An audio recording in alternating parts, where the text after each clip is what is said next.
Hello guys, in today's video I'm going to show you how you can withdraw money from Coinbase wallet to your bank account. The same is on the application on your phone if you are using your phone.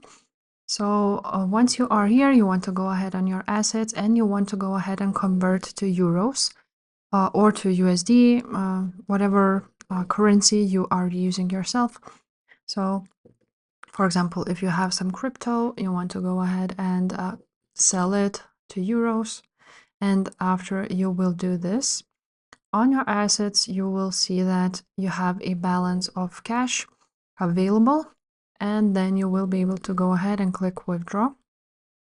And here you can enter the amount and withdraw it. But to add your bank account, you want to go ahead and click right there at the top, add payment method. And from here, you want to enter a bank account.